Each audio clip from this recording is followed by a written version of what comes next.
So the next is Dr. Santosh Joseph for acute stroke intervention, the next frontier. Thank you, Dr. Sanjay and Dr. Atul Mathur. At the outset, I also thank the organizers, Dr. Srinivas, for having given me an opportunity to present on acute stroke interventions, which is again a new hot topic in the international arena. First, let me see about what is stroke. Stroke, according to Raymond D. Adams, it is defined as sudden non-convulsive focal neurological deficit.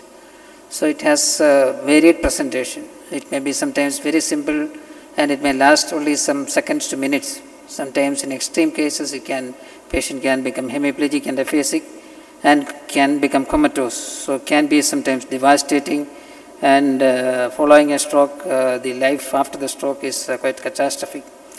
So most often they may be called as apoplexy, ACVS, shock and stroke, but of course stroke is the most preferred term. Why it is more important? Because the fact that we know that it is the most common neurological disorder, accounting for significant percentage of mortality in the developed world, and the disease burden associated with the treatment of ischemic stroke is close to around 30 million per year. And in India, the demography is not as clear, but of course we know that the disease burden is quite significantly higher.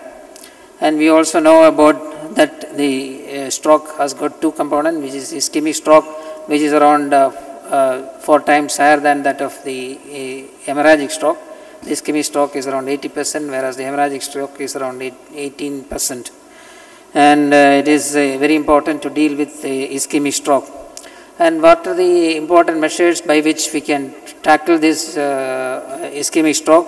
So in this talk today, the other aspect of stroke prevention has been talked by Dr. Atul Mathur. The one which has been talking about today is the acute ischemic stroke, mainly by thrombolysis, a group of technique by which we can lyse the clot, and the use of clot retrieval devices. And moving on to the thrombolysis, there are two varieties of thrombolysis. We can be either intravenous thrombolysis or intra-arterial thrombolysis. And there are a group of devices which has been come up called device retrieval system, which is using wingspan, Mercy, penumbra. And as the talk goes on, I'll tell you the advantages and disadvantages of each of them and how it can be applicable to alleviate the stroke. And also there are important thing which has been developed in the recent time is the dedicated imaging units and establishment of stroke units in centers of excellence, where we will get absolute benefit compared with the other known. There are certain important factors which we need to understand before going into the stroke treatment, especially of the endovascular management of the stroke. Mortality in the carotid territory, irrespective of this management, you know that it is quite high, it is around 30%. And the posterior circulation, the mortality is significantly higher compared with the anterior circulation, which is close to around 80%. And irrespective of all advancement, we know that significant percentage did not recover back to normal style. And again, patient reaching within the window period is only close to around 5%. And in our country, you know, it is much less. And airway recanalization produces better outcome. And thrombolysis have got a trend towards improvement in the outcome.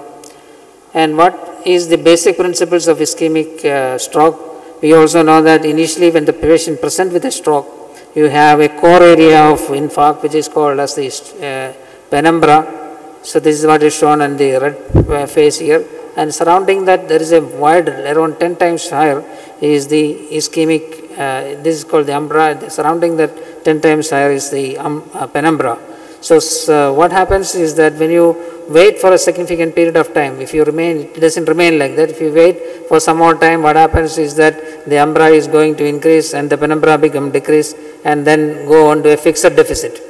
And this is what exactly happening in this case. For example, here we see a patient who has got presented with an acute right hemiplegia. When you do a CT scan, immediately you find that the CT scan will be normal, excepting the fact that there will be a small what is called as hyperdense cerebral artery sign, hyperdense MCS sign. And if you do not do anything, and if you wait and maybe do in the next day, you have a fixed infarct like this, and in which case it becomes irreversible.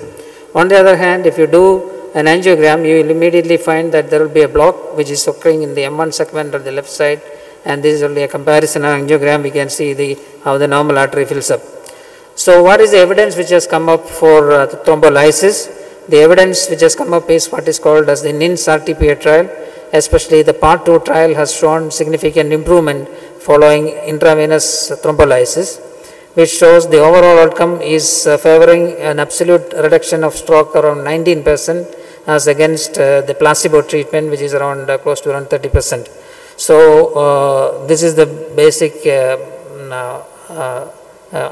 trial which has given rise to a system in which IV thrombolysis within a window period of around 3 hours to 4 hours will give you good outcome.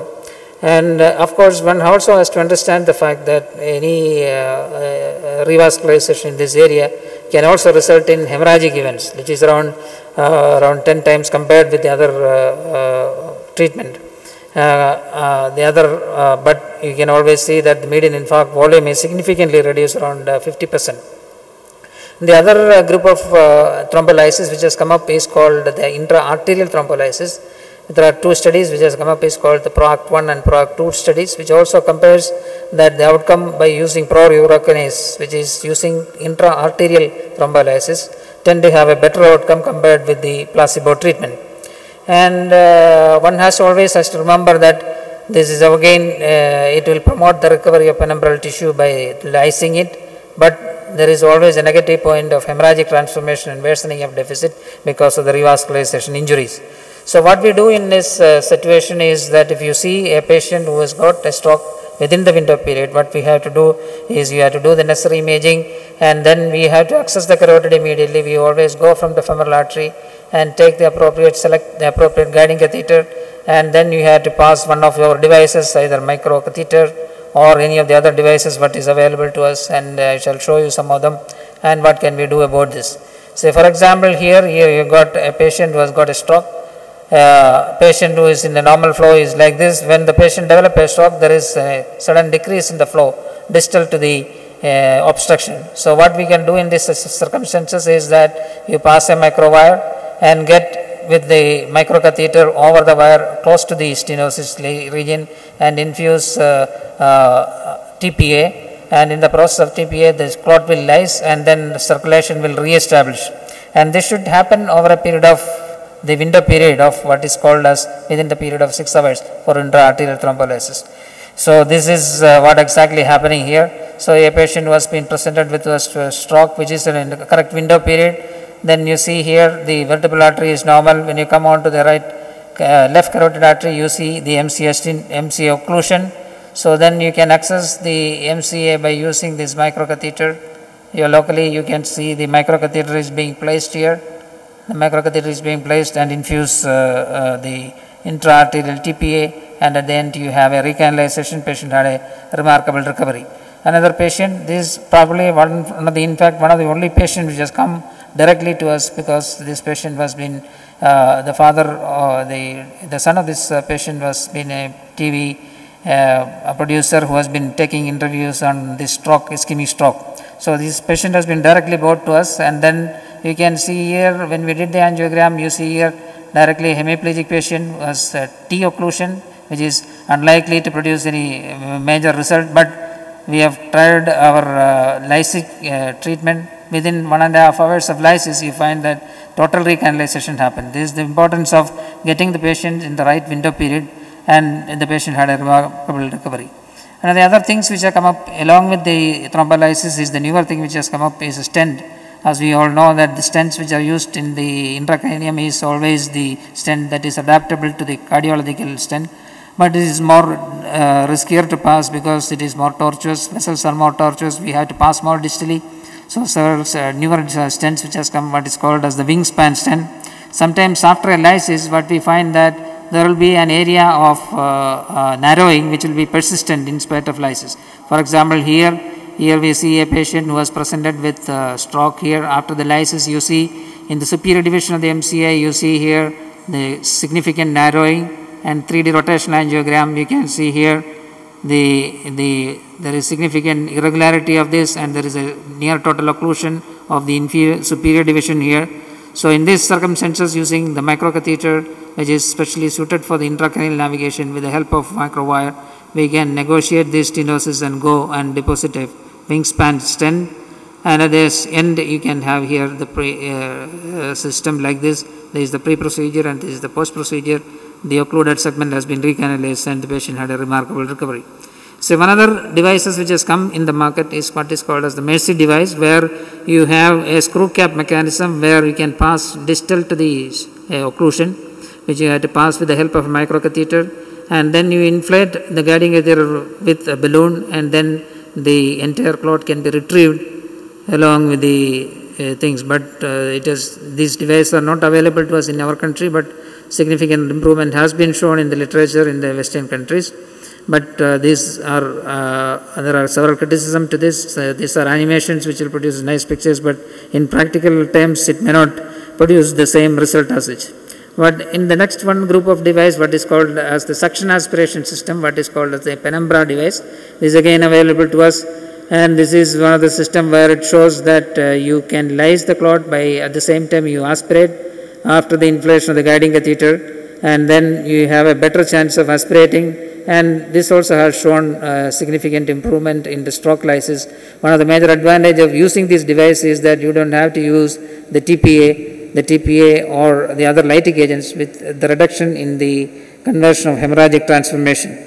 Another newer things which has come up in the market is what is called as a stent, which is called as the solitaire stent or called as the solo stent, which is again a newer serendipitous invention. These stents have been extensively used in the neurointerventional field for aneurysm coiling, where it acts as a stent protection device for wide neck aneurysms. But because of the peculiarity of the designs of the stent, you have a bare metal flap which is rounded like this. So when you deploy the stent actually gets dissected between the intima and the clot and trap the thrombus. So this has been found out on as a serendipitous invention while the aneurysm coiling, thrombus has been formed, and then we find that when you retrieve the stent, the clot will re-establish.